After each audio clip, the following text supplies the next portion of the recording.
Lebanon जैसा हमला Tehran पर भी होगा।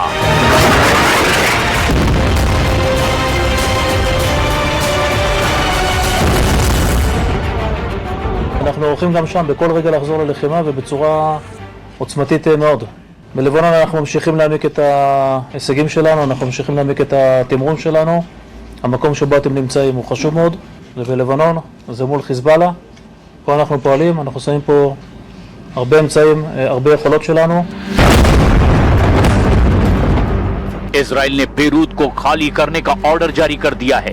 इजराइल की सेना ने बेरूत के दक्षिणी इलाकों को, जिसे हिजबुल्लाह का गढ़ कहा जाता है, वहां सबसे भयानक हमले करने शुरू कर दिए हैं। बेरूत में इजरायली ड्रोन के सीरियल धमाके हो रहे हैं।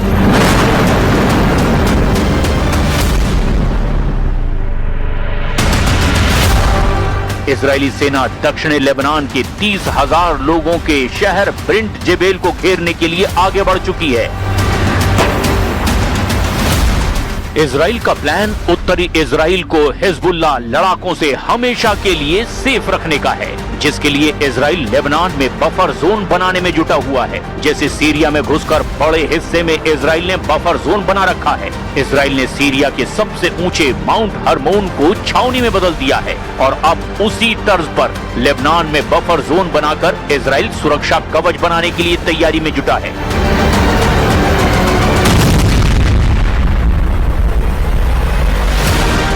नेतन्याहू चाहते हैं कि दक्षिण लेबनान को देश के बाकी हिस्से से काटकर एक बफर जोन बनाया जाए। इजराइल जिस बफर जोन को बनाने में लगा है, उसका मैप कुछ ऐसा बताया जा रहा है। मीडिया रिपोर्ट्स के मुताबिक इजराइल डिफेंस फोर्स लेबनान के दक्षिण के पूरे बॉर्डर को बफर जोन बनाना चाहती है। उत्तर में ये बफर जोन लितानी नदी के करीब तक बनेगा। वहीं पश्चिम में इजराइल हिजबुल्लाह से सुरक्षा के लिए भूमध्य सागर तक सिक्योरिटी जोन बनाने की कोशिश में है। पूरब में इजराइल का बफर जोन शेबा वाम जैसे की अरकूब क्षेत्र कहते हैं, वहां तक हो सकता है। इजराइल अगर ये बफर जोन बनाने में कामयाब रहा तो लेबनान की 250 से 400 वर्ग किलोमीटर जमीन खिसक जाएगी। इजराइल आर्मी चीफ इयाल जमीर दावा कर रहे हैं कि उनकी सेना सही ट्रैक पर है। मिशन बहुत जल्द कंप्लीट हो सकता है।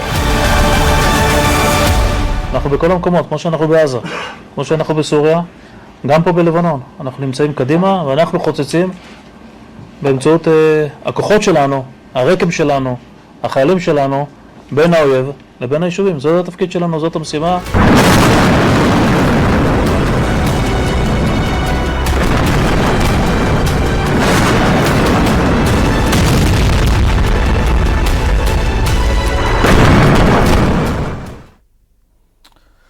तो अमेरिका ईरान इजराइल के युद्ध में जिस 14 दिनों के सीज फायर पर पूरी दुनिया की नजरें टिकी हुई है, उस सीज फायर को इस वक्त सीरियल हमलों का मोहरा बनाया जा रहा है। ईरान ने दो टूक ये कह दिया है कि अमेरिका और इजराइल का ये डबल युद्ध बहुत ज्यादा भारी पड़ने वाला है और अब इसे लेकर के कई तरह की चर्चाएं तेज हो गई हैं। ये खास रिपोर्ट देखिए।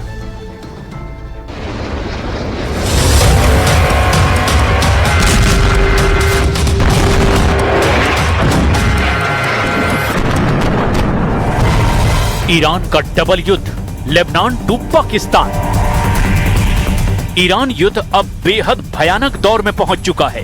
भले ही ट्रंप 14 दिन से सीज फायर पर अपनी पीठ थपथपा रहे हों, लेकिन ईरान ने दो टूक कह दिया है कि अगर लेबनान पर इसी तरह से खूनी हमले होते रहे तो ईरान सीज फायर वार्ता में जरा भी इंटरेस्ट नहीं दिखाएगा।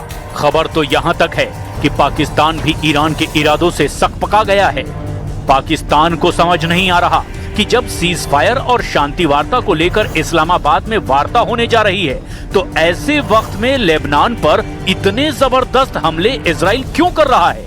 इधर खबर आ रही है कि ईरान के सख्त तेवरों को देखते हुए अमेरिका ईरान पर 11 अप्रैल से बेहद भयानक और बड़े स्तर पर भीषण हमले करने जा रहा है। वहीं दूसरी तरफ खबर यह भी है कि ईरान ने 14 दिन के सीज फायर को दरकिनार करना शुरू कर दिया है।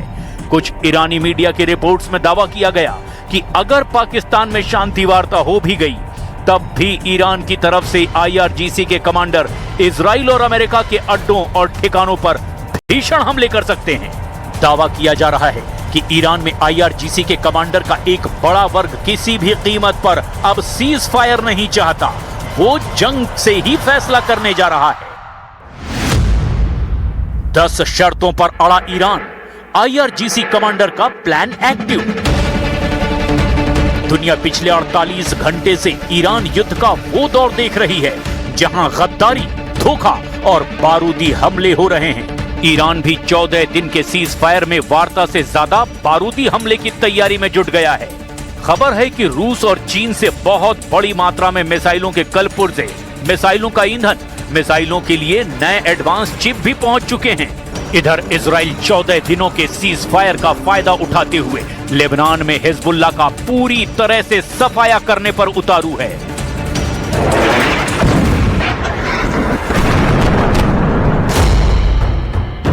बेरूत, बेका घाटी और पूरे दक्षिणी लेबनान में पिछले 24 घंटे से लगातार इजरायली हमले अमेरिका के इशारों पर हो रहे हैं, जबकि ईरान का साफ कहना है कि सीज फायर में लेबनान में हमला रोकना शामिल था। ऐसे में सीज फायर पर वार्ता पाकिस्तान में कैसे होगी, इसको लेकर सवाल खड़े होने लगे हैं। ईरान के राष्ट्रपति मसूद पजेश्कियन, विदेश मंत्री अब्बास अराक्ची और ईरान की संसद के मुखिया मोहम्मद बगेर गालिबफ भी इजराइल के हमलों से दुविधा में हैं। वहीं दूसरी तरफ ईरान की तरफ से तूफानी मिसाइल और ड्रोन हमले करने वाले कमांडर ने भी दो टूक कह दिया है कि भले ही सीज फायर पर वार्ता हो रही हो, लेकिन IRGC लेबनान में हुए खूनी हमलों का बदला हर हाल में लेगा। ईरान ने दो टूक कह दिया कि वार्ता ईरान की 10 शर्तों पर होगी, ना कि ट्रंप की 15 शर्तों पर। सीज फायर नहीं मानेगा IRGC, ईरान का डबल युद्ध। खुफिया रिपोर्ट के मुताबिक IRGC के फील्ड कमांडरों ने एक नया और खतरनाक बयान जारी किया है।